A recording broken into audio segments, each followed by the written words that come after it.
Have you needed to use the pay for work guarantee yet, or? No, I haven't had to use that. I've been pretty happy with my income. That's good. No, that's really, really good. Yeah, been in line with what I used to earn, probably 50% of hours less that I do. Really? So I'm winning. Wow. That's awesome to hear. Because I think it's the pay for work guarantee in your region. Is it 2,500 or 2 grand? I think it's 2 grand from memory, but 2 grand in your one. Yep. the backstory to that, in the last job, I used to go 5 in the morning and by the time I get home, it could be 8 p.m.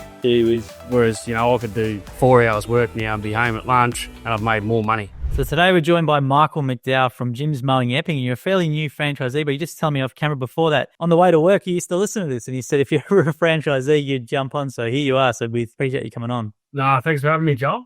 No worries, because I think what prompted this, you reached out. I think Jim sends his 30-day email to all new franchisees and you respond to them, which is great. And you're really happy with what you're doing. Jim normally forwards me them on to follow up. So how's everything been with you from the start of the process to where you are now? Yeah, been great, Joel. It's probably one of the easiest things I've ever done in terms of work. Yeah, I reached out to my franchisor probably about 18 months ago, 2 years. Timing probably wasn't right and financially. So I just emailed him in about October last year and said, look, happy to come on board now. It's going to suit me better. And I went from there and by December, I'd hit the ground running. So easy. Awesome. Now, what were you doing prior? I've done a lot of things, Joel, but the last sort of 2 jobs I've had was working in corrections. And then prior to that, I was in the army. Oh, really? It's a very regimented type of work, I guess you've been used to before. So, yeah, and definitely. Oh, that was good, don't get me wrong. And that sort of put me in good steads, I think, for the rest of my life. But yeah, here we are at Jim's. I can imagine corrections would have been a tough job. I don't think people know how tough that job would be. So, like I say, it's not a bad job. And I always found that it's as easy as you make it or as hard as you make it. But yeah, you do see things you can't unsee. I'll sort of leave it at that. But, yeah. And was that what prompted it for you? You still want to work in that environment, or what was it that prompted the change? Oh, sort of for a few years I've wanted to be in gyms and particularly mowing. I've worked for blokes before in mowing and I thought I could definitely do this myself. I saw sort of how good they were doing it and I thought, no, I'm going to have a crack at this. So, yeah.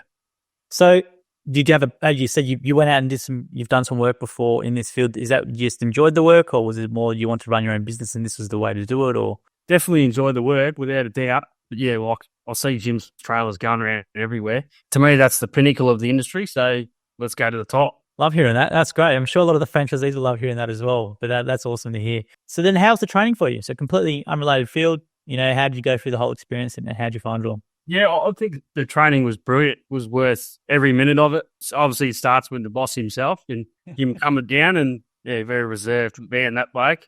No, it was good.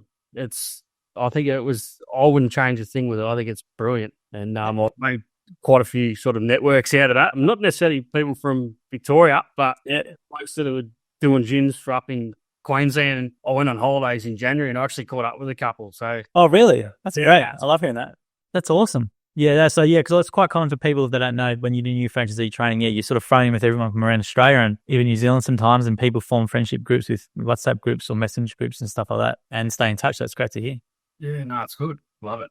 And what about the mowing component of the training? Because, you guys do 6 days, you stay on site for 6 days, you do 3-day generic and then you have the 3 day, the 2.5 day mowing component. What do you remember from that? And then how does that hold you in good stead for what you're doing now? It's a lot of information. It's sort of an information overload, I guess. And I guess if you've never done the work or the industry, it's probably even more of an information overload. The big thing I sort of took away about was from Johnny Wilds is about having adult conversation with clients down the track. That sort of stuck with me, obviously, because it all comes back to sort of pricing and quoting, and that's where we do our dough, isn't it? Like if we underquote or we overquote, then we never get callback. That was a big one. We had, is it Matty Thorpe? I think he did a day as well on horticulture. He's a wealth of knowledge for a bloke that you'd swear he was doing it his whole life, but I think he's only been doing it, 6 years or something? Yeah, that's correct, yeah.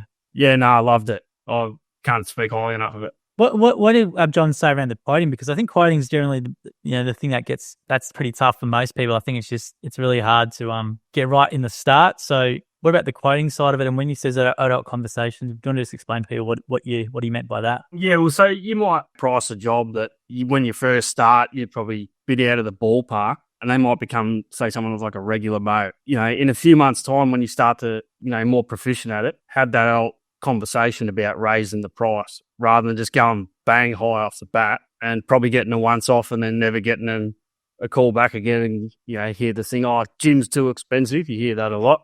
Yeah, that was around that being an adult and go and approach him and say, oh, look, this is what I think the job is worth, and then go from there. And he said that more often than not, that'll be more successful than just bang, go straight up as high as you want. And then how big is your business at the moment? Did you buy a split or anything, or did you start for new vacant territory, or how did you start your business? No, I was a clean vacant territory.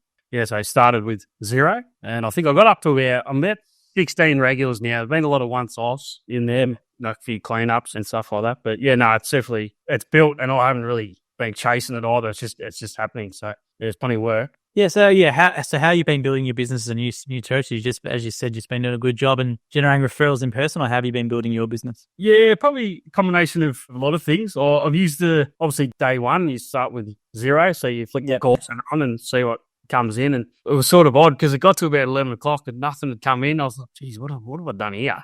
And then bang, you'll get 3 in 5 minutes. And then it's all, quick, ring, let's get off to it. Jim will be on here, not ringing him. So yeah, I used that way. Tried to source as much of my own work as well, rather than just rely on that call centre, because obviously there's other franchisees using that too. So yeah, word of mouth has helped. I've had a couple that, oh yeah, you done mine, can you do mine? Or someone approach you in the street, which is pretty handy, because then you've got 2 or 3 clients in that street. I think it's pretty common. I think it's quite a unique thing with Jim's Mowing that people will feel comfortable coming up to you guys and ask, and as opposed to if you weren't branded as Jim's Mowing. And I was going to say as well, source your own work. Was it just you were just contacting your friends or your network, or how are you doing the extras to source your own work? Because when people who are listening or watching don't know, new franchisees get double the leads of anyone else to get them going.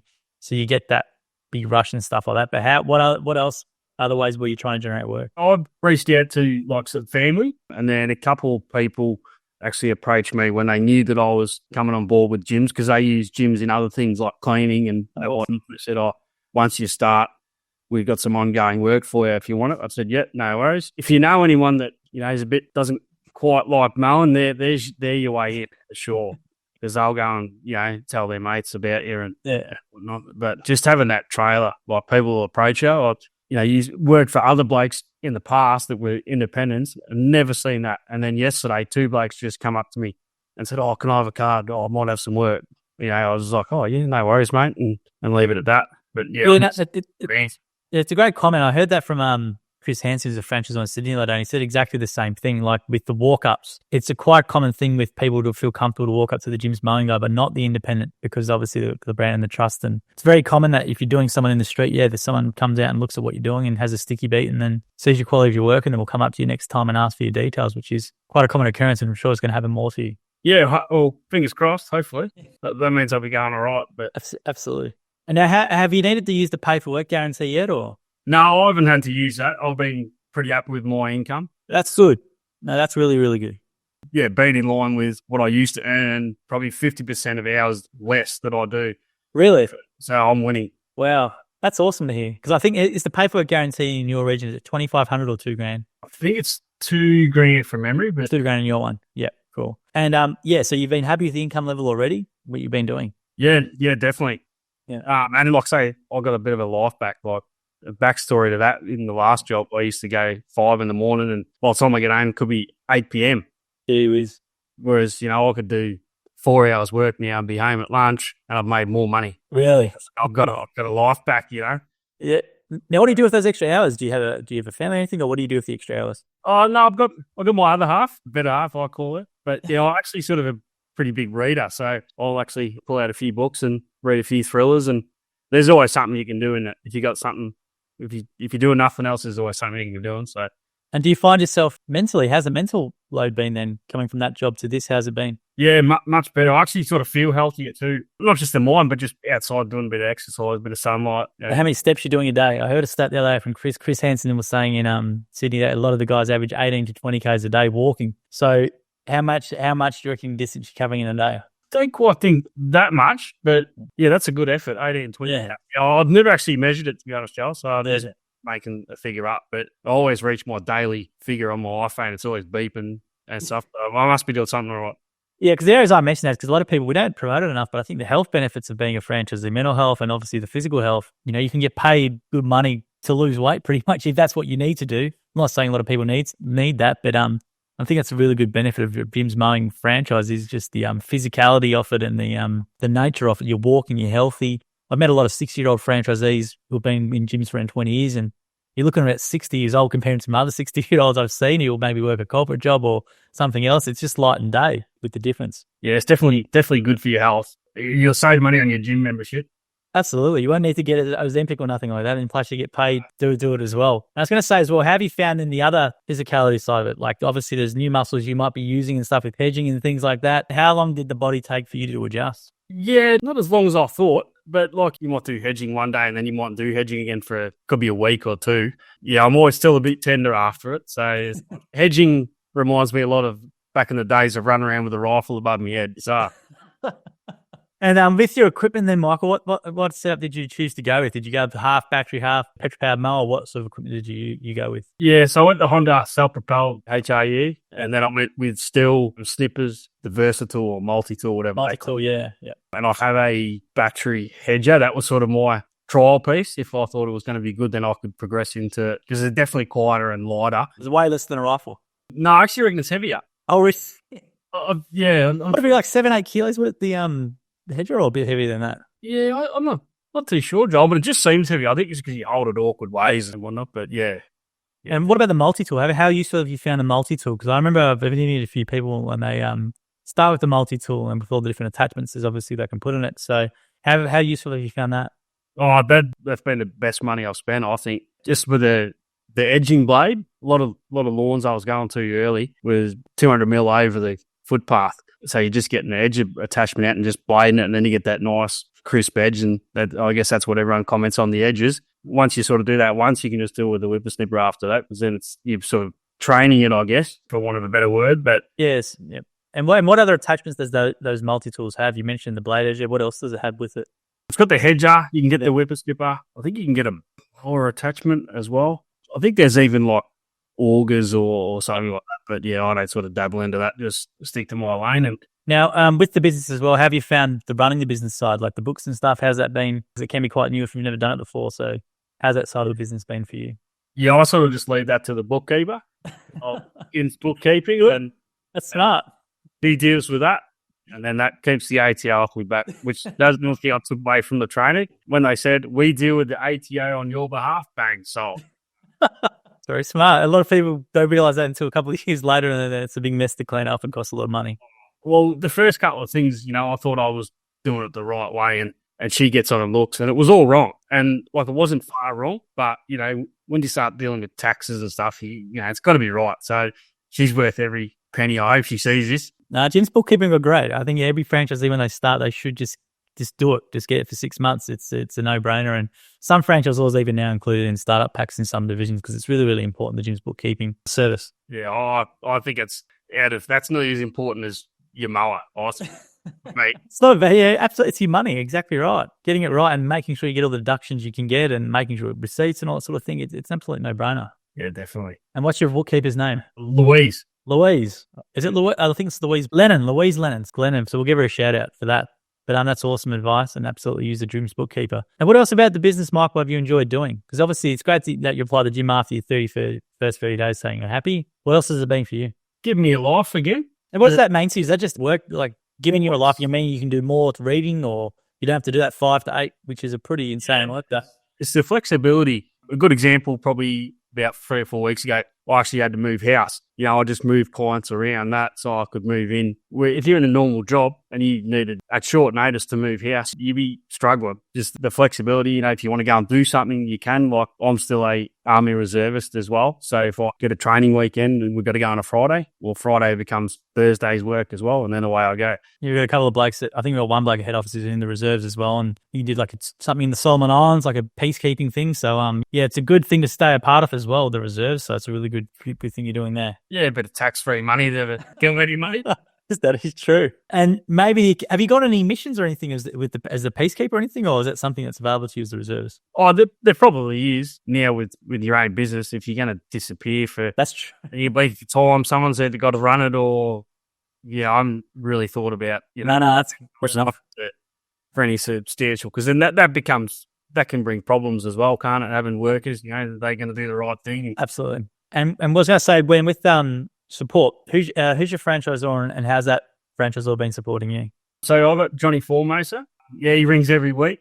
almost like clockwork. Yeah, he's great. Another one who actually reaches out, he's actually sent me work, is Johnny Wild. Oh, really?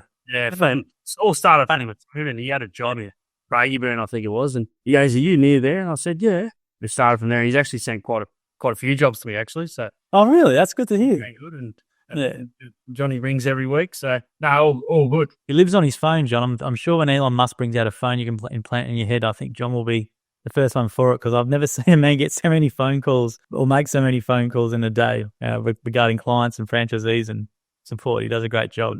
Now, I was going to say, Zen, with your business as well, what are you hoping to do with your business moving forward? Are you going to be one of the people who wants to put on trailers, or you just want to build it to like 80 regs, or what are your goals?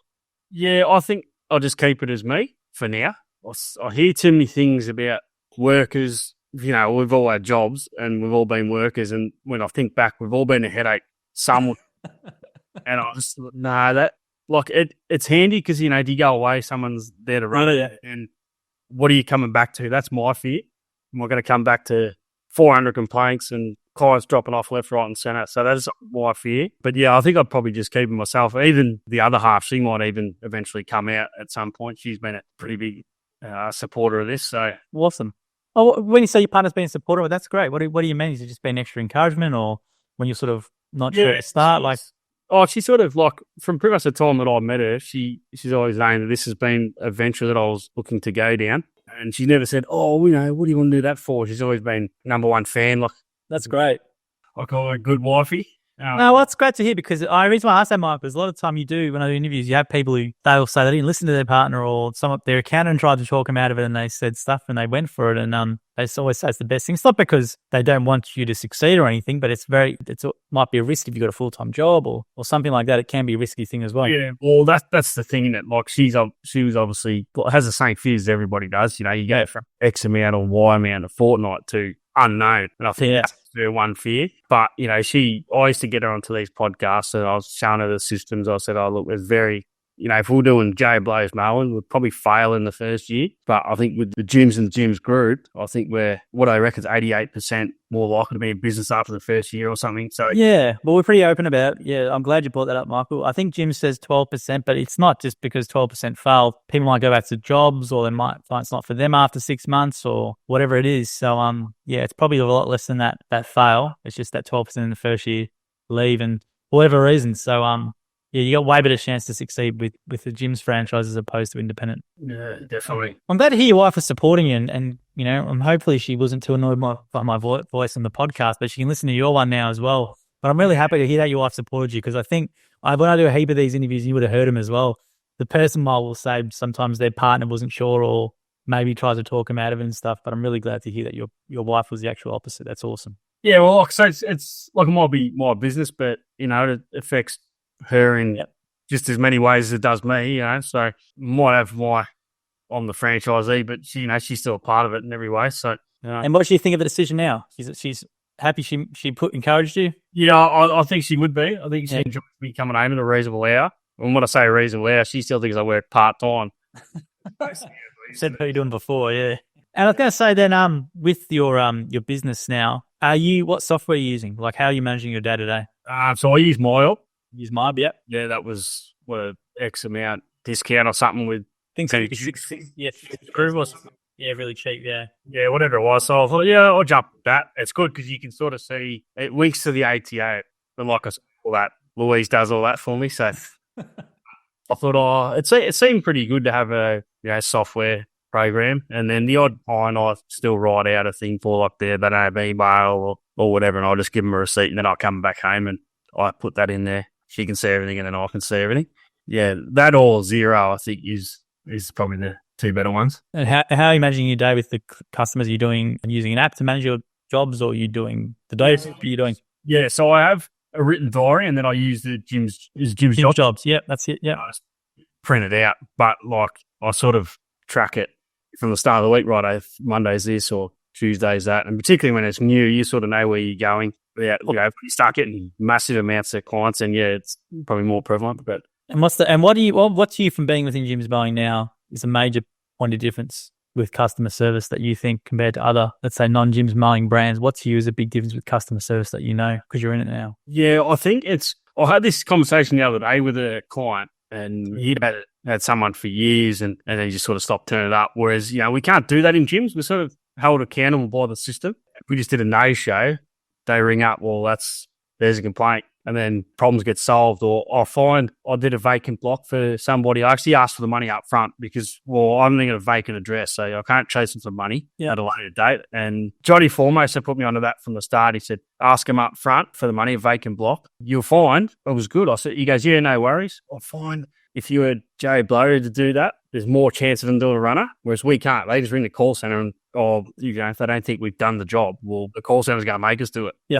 Him himself. So I think all that system there looks after the customer, so then they want to come back. If we hold us to a high standard, people are going to want to use us. Like I had a lady before, she actually paid me twice for the one invoice. And then I said, what's your bank details? And I sent it back to you.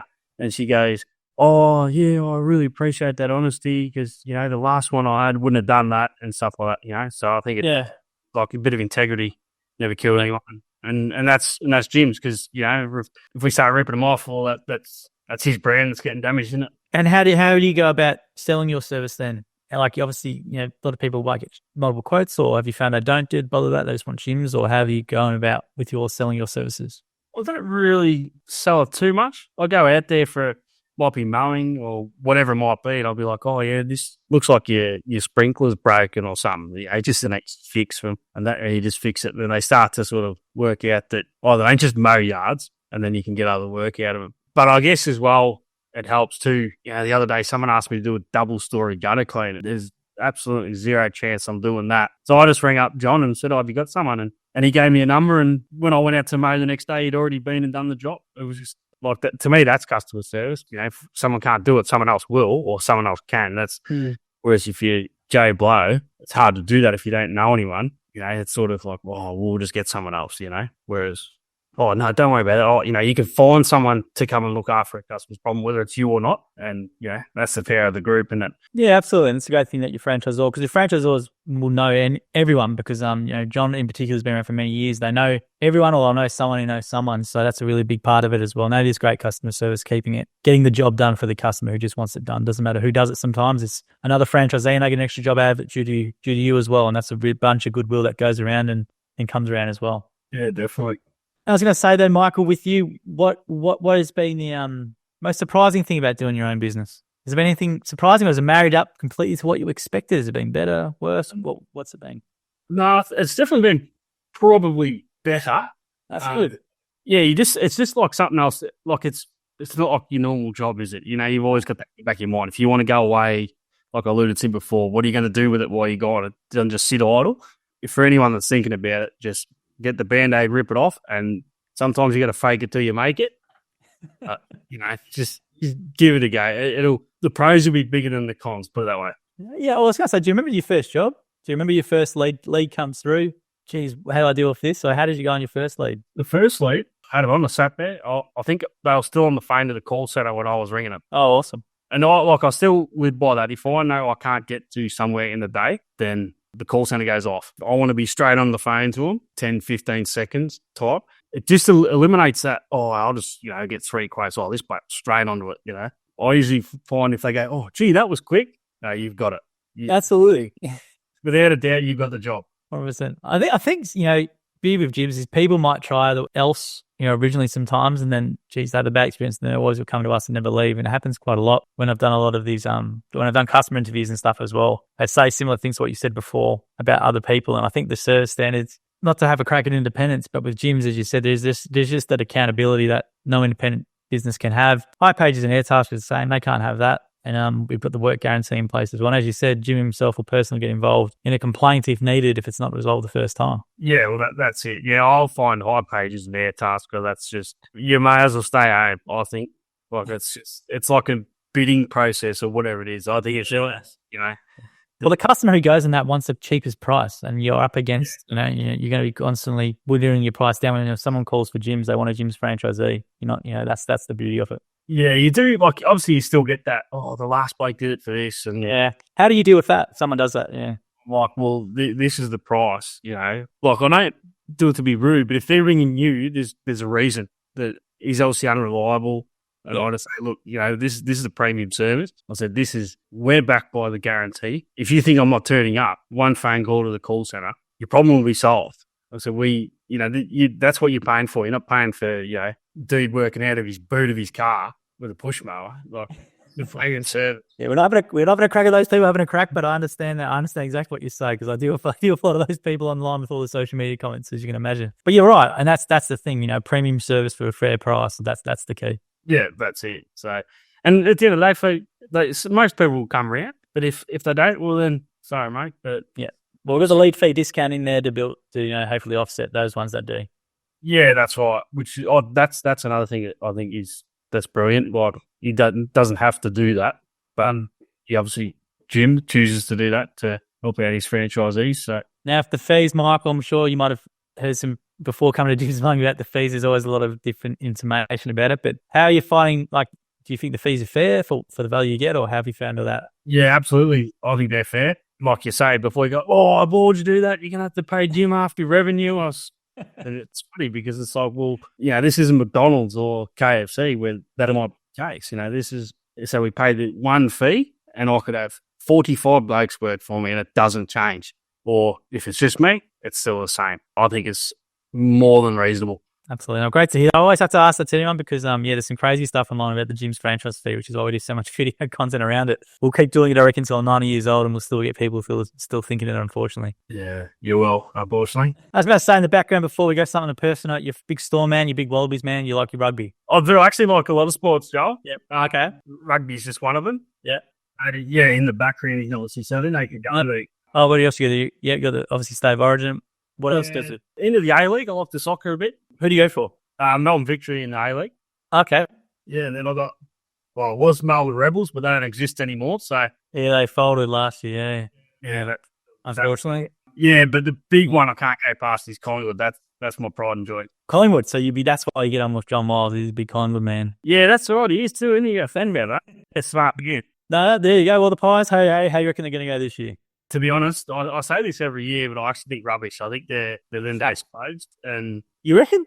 Yeah, I think I don't know if I say this to myself to just prepare for the worst, but I think the list is too old. And I think last year it showed. Yeah, they had injuries, but every team has injuries. I think they're finished. And the problem is they've traded away draft picks for players, and that's gonna backfire, I think. So we'll see what happens. Hopefully they might do the opposite. So maybe sometimes thinking doom and gloom and they surprise you. So let's see how that could go for you. Welcome to be proven wrong, Joel. And I'd love it if I was, but we might have to have a bet with your franchise or John who finishes higher, because I think John goes for North Melbourne. But they're in the up. I reckon they might surprise a few people this year. Well, them and Hawthorn, I reckon, dark horse. Oh yeah, well Hawthorn with their list. What he's done with their list is amazing, because the list on paper doesn't look that good, but his system and his structures are pretty good. And you see how West Coast fell off the cliff when he left. Yeah, well, it goes back to culture, doesn't it? If you got the culture, people want to play there rather than recruit between individuals. If we get a team culture, it sort of becomes a destination club then, doesn't it? Everyone wants to have a piece of it. Sort of it's like how Richmond were in the dynasty and that. But yeah. Absolutely. Well, glad to hear you're a big sports fan, mate. I am as well. And good to hear that you probably have more time to go to a few more games, hopefully this year coming up as well. Got them all planned. That's good. I'd love to hear it. All right, Michael, I don't think there's anything more I can ask you, because I think I'm out of questions. But big thank you for your time and willingness to come on as well. It's great that you listen to the podcast, and your wife, you did as well, and she pushed you into help, or helps you to encourage you to do it. I think more people need to do that and back your partners in, and it's great to see that you're a lot happier as well and doing well. No, all good, Joel. Appreciate the invite. No, thanks, Michael. No, see you, mate. Thank you for listening to the episode of the More Than Just Mowing podcast by Jim's Mowing. If you do need help with your local gardening expert, please give us a call on 131 546 for Australia, 0800 454 654 for New Zealand, or head to jimsmowing.com.au or jimsmowing.co.nz. If you liked what you heard, please make sure you leave us a review as well, wherever you consume your podcast. We appreciate your support. And until next episode, we hope you have a great week.